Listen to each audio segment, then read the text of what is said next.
자, 그러면 이제 금융위기가 어떤 순서로 진행되었는지 간단하게 한번 보시죠. 첫 번째 사건은 바로 베어 스턴스의 파산이었습니다. 2007년에 이미 베어 스턴스가 자금을 지원한 두 개의 헤지펀드가 파산을 했죠. 그때까지만 해도 서브프라임 시장의 붕괴는 큰 충격 없이 마무리될 것으로 생각을 했었죠, 사람들이, 전문가들도. 하지만 이전에 말씀드렸다시피 MBS의 복잡성과 불투명성 때문에 사람들이 어떻게 반응할지는 알 수 없는 상황이었습니다. 사람들은 그 MBS의 문제를 정확하게 파악해서 문제가 많지 않네 라고 생각하기보단, 그런 것을 분석하기보다는 그냥 내 예금이 위험하지 않을까, 내 주택담보대출이 위험하진 않을까 라고 생각하고 뱅크런을 한다는 거죠. 경제학자인 게리 고트는 콜리 효과라는 것을 얘기를 했었는데요. 이런 내용입니다. 상한 햄버거에 대한 소문만으로도 소비자들은 겁에 질려 실제로 어느 지역의 어떤 가게의 어떤 고기가 문제인지 알아내기보다는 그냥 고기 자체를 아예 먹지 않는다는 그런 의미인데요. 고기를 아예 먹지 않는 사람들처럼 사람들은 MBS가 얼마나 위험한지 이런 것들을 파악하기보다는 그냥 당장에 내 돈을 찾는 겁니다. 사람들은 위기에 그런 식으로 반응을 한다는 거죠. 어쨌든 이런 베어 스턴스의 위기는 JP모건의 도움으로 마무리가 됩니다. CEO 제이미 다이머는 베어 스턴스의 주택담보대출 자산 위험을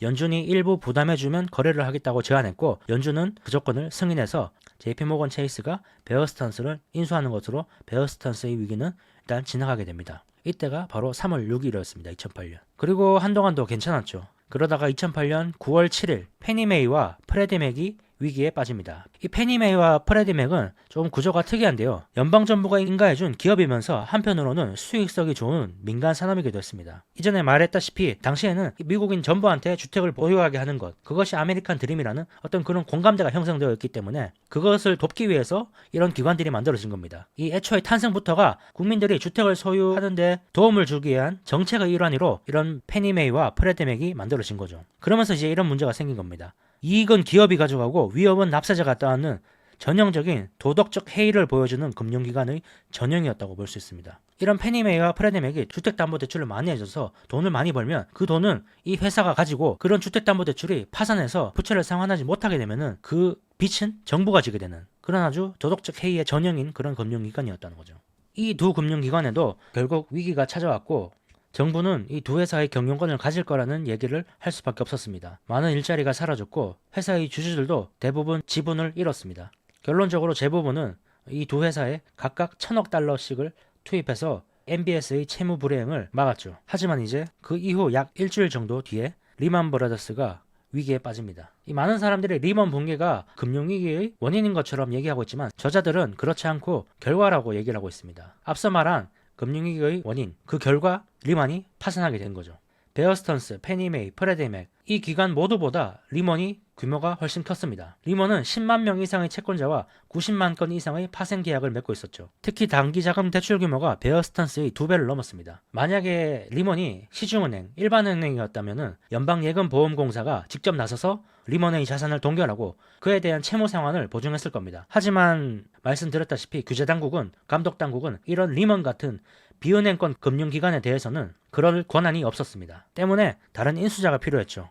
두 군데가 후보가 있었는데 한 군데는 뱅크 오브 아메리카였습니다. 근데 뱅크 오브 아메리카는 이 메릴 린치를 인수해야 됐기 때문에 자금이 여력이 없었습니다. 메릴 린치를 인수하는 것만으로도 부담이 되었기 때문이죠. 그럼 이제 남은 것은 영국의 바클레이스였습니다. 실제로 바클레이스의 리먼 합병은 이루어질 것처럼 보였지만 영국 규제당국은 합병을 가로막았습니다. 당시의 책임자였던 메카시는 리먼의 부실 자산을 보증할 만한 충분한 능력이 있는지 확신할 수 없다 라고 얘기를 했습니다. 재무부 장관이었던 행크는 이렇게 보고했습니다. 영국 재무부 장관은 우리의 질병을 영국으로 수입하고 싶지 않다고 했습니다. 그리고 결국 9월 15일 새벽 1시 45분 리먼은 파산을 하게 되죠. 미국 역사상 가장 큰 규모의 파산이었습니다. 모건 스탠리와 골드만삭스의 채권 가산 금리는 2배로 폭등했고 시티은행의 부도에 대한 CDS 프리미엄도 폭등했습니다. 사람들이 시티은행이 파산할 거라는데 많이 베팅을 했다는 거죠. 그렇게 되면서 GE 같은 대기업, 은행이 아닌 사업을 하는 기업에도 이런 영향이 미치기 시작했습니다. 제너럴 일렉트릭마저도 기업 어음 만기 연장에 어려움을 겪었죠. 모든 경제 주체가 방어적으로 전환됐고 연금 가치가 급락했습니다. 근데 이 와중에 리먼이 파산하게 둔 것을 잘했다고 칭찬하는 사람도 있었습니다. 비평가, 전문가들, 이런 사람들은 리먼이 파산하도록 내버려 둔 것은 자유시장 원칙에 잘 따른 것이며 무책임한 투기 세력들이 죗값을 치르게 하는 것을 아주 잘했다고 그렇게 평가를 했습니다. 리먼이 파산하게 내버려 둔 것을 잘했다고 칭찬을 한 거죠. 하지만 저자들은 그런 칭찬이 부적절하다고 얘기를 하고 있습니다. 왜냐하면 이 세 사람은 할 수만 있었으면 리먼을 구했을 거기 때문입니다. 현실은 능력이 없었을 뿐이었던 겁니다. 그리고 하루 뒤 이제 여파가 커지기 시작합니다. 보험사인 AIG 역시 잘 작동하지 않는 감독 시스템에 의해 방치되고 있었습니다. 그림자 금융이었다는 거죠. AIG는 미국 근로자의 3분의 2가 넘는 인력을 고용하고 있는 8만 개의 기업들을 포함해 7,600만 개의 퇴직연금, 그리고 생명보험, 건강보험, 동산보험, 그리고 자동차보험 이런 것들을 보증해주고 있는 기관이었습니다.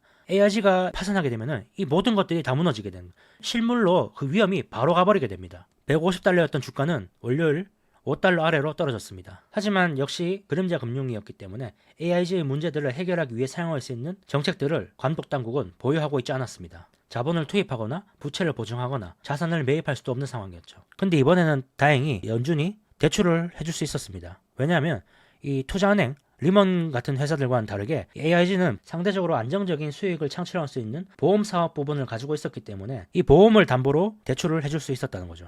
그래서 연준은 페널티 이자를 부과해서 850억 달러의 자금을 신용한도를 제공하겠다고 AIG에 제안을 했고 AIG는 이를 받아들였습니다. 그리고 비교적 안전하다고 생각되었던 골드만삭스와 모건 스탠리도 위기에 빠졌습니다. 이 둘을 구한 거는 각각 워렌 버핏과 비스비스였는데요. 워렌 버핏이 골드만삭스에 50억 달러의 자금을 투자하기로 하면서 시장에 신뢰를 주었고 일반 투자자들도 골드만삭스에 자금을 투입하기 시작하면서 골드만삭스는 위기에서 탈출할 수 있었습니다. 그리고 모건 스탠리는 일본의 미쓰비시로부터 회사 지분 20%를 90억 달러에 사겠다는 약속을 확보하면서 안정을 되찾았죠. 같은 주 목요일 또 다른 거대 금융기관인 워싱턴 뮤추얼이 무너져 내리고 있었습니다. 워싱턴 뮤추얼을 도와준 건 JP모건이었는데요. JP모건이 워싱턴 뮤추얼을 인수해서 정부의 도움 없이 워싱턴의 예금을 보호할 수 있었습니다. 근데 이 계약으로 워싱턴 뮤추얼의 채무 불이행이 허용되었습니다. 워싱턴 뮤추얼이 가지고 있던 부채를 상환하지 않아도 된다는 그런 조건이 허용이 되었다는 거죠. 원래 같으면 이런 부채 탕감은 큰 문제가 없는 상황이라면 타당하다고 설명할 수도 있습니다. 왜냐하면 워싱턴 뮤추얼에 투자한 사람들이 그 투자의 책임을 본인이 져야 되고 그로 인해서 투자금을 돌려받지 못하는 것은 투자가 실패한 것이기 때문에 본인이 현명하지 못한 대출에 책임을 지는 것은 어떻게 보면 당연하기 때문입니다. 하지만 이런 2008년과 같은 공포가 시장을 휩쓸고 있는 상황에서 부채 탕감은 다른 금융기관의 채권자들에게 대규모 환매 사태를 촉발하는 메시지를 전달하는 결과를 초래할 수 있습니다. 내가 투자한 것도 돌려받지 못할 거라는 생각이 들기 시작하면서 또 갑자기 투자금을 회수하려는 그런 움직임이 생기면 또다시 혼란이 커지기 때문입니다. 시장에.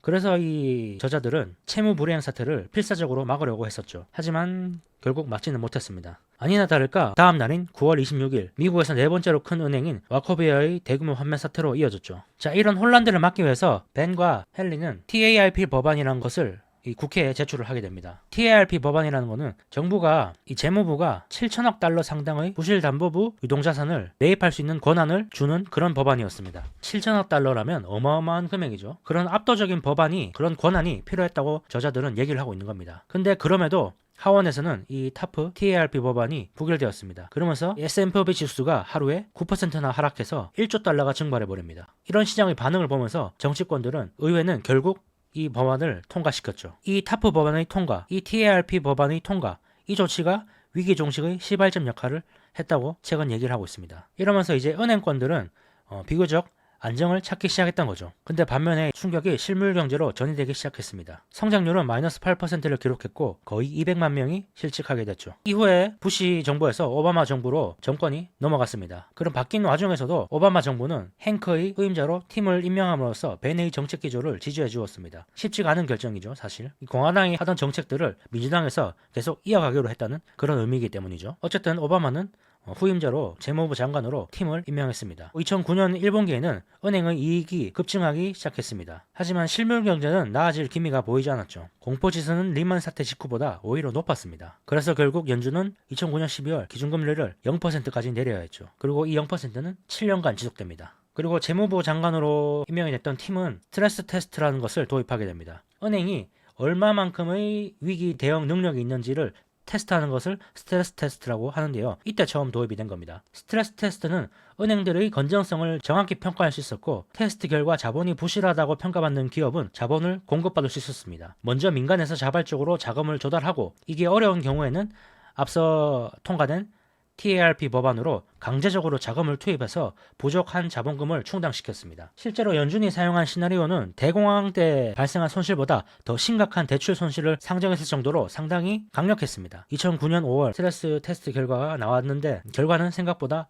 양호한 것으로 나왔습니다. 19곳 중 9곳은 최하의 시나리오를 견뎌낼 수 있을 것으로 파악됐고 나머지 10곳도 추가 자본이 필요할 것으로 보였는데 그 규모는 750억 달러 정도에 불과할 것이라고 결과가 나왔습니다. 이런 테스트 결과에 시장은 어느 정도 안정을 되찾았고 그 결과 부도에 대비하는 보험 비용은 줄어들었고 민간은 다시 은행에 투자해도 되겠다는 믿음을 찾았습니다. 드디어 금융위기가 종식이 된 겁니다. 이때까지 봤던 어떤 이런 조치들, 구제금융들, 이런 조치들은 경제 수요를 부양시키기 위한 노력들과 더해지면서 또 효과를 발휘했습니다. 연준의 과감한 통화정책, 제로금리 같은 거죠. 그리고 양적 완화라는 것. 양적 완화라는 매우 공격적인 통화부양책을 이때 처음 실험했습니다. 요즘 계속 말하는 양적 완화, QE라는 것을 이때 처음 하기 시작한 거죠. 이 벤 버냉키라는 사람이. 이 시장에다가 거의 무한대로 자본을 공급하는 겁니다. MBS를 매수하고 장기 국채 금리를 낮추고 국채를 매수하는 내용으로 1차 양적 완화가 시작됐죠. 그 결과 연준 대차 대조표는 1조 7,500억 달러까지 확대됐습니다. 그리고 QE3가 끝날 때에는 이에 5배인 4조 5천억 달러 이상까지 확대됐죠. 이런 과감한 통화정책, 그리고 오바마 정부의 재정부양책, 자동차 산업에 대한 정부의 구제금융, 주택 수요를 되살리고 위험에 빠진 주택 소유자들을 구하기 위한 주택정책, 경제부양책도 있었는데요. 3천억 달러 규모의 임시 감세 정책, 5천억 달러 규모의 연방지출 대상사업, 일자리를 위한 공공사업 프로그램, 침체 피해자 구제 프로그램, 이런 듣기만 해도 어마어마한 양의 돈을 시장에다가 풀고 그리고 민간에다가 지원을 한 겁니다. 이런 어마어마한 돈을 풀면서 위기를 극복한 거죠. 근데 잘 모르는 제가 들어도 이 돈을 너무 많이 푼 게 아닌가 이런 걱정을 하게 되죠. 돈을 많이 풀면은 어떤 상황이 생길까요? 바로 인플레이션이 발생하게 됩니다. 그리고 어쨌든 위기는 잘 종식을 시켰지만 위기를 만들어낸, 위기를 초래한 그런 당사자들을 구제해줬다는 비난은 또 피할 수가 없었죠. 자, 그럼 다음 차례로 넘어가겠습니다. 바로 남겨진 우려들입니다. 이때까지 말한 그런 모든 재정부양책, 경제부양책, 경기부양책, 양적 완화, 제로금리 이런 것들은 결국 인플레이션을 만들어낼 것이다 라는 걱정을 만들어냈습니다. 그리고 다른 한편에서는 말씀드렸다시피 금융위기를 초래한 당사자들을 구해주었기 때문에 다음 위기가 발생해도 정부가 도와줄 거라는 그런 도덕적 해이를 만들어내지 않을까 하는 걱정도 남아 있습니다. 바로 이 인플레이션과 도덕적 해이가 남겨진 우려들입니다. 하나씩 보겠습니다. 먼저 도덕적 해이입니다. 도덕적 해이는 해결이 되었을까요? 결론부터 말씀드리자면 저자는 일정 부분 도덕적 해이가 발생이 되더라도 그 위기를 막는 게 우선적으로 해야 될 일이라고 얘기를 하고 있습니다.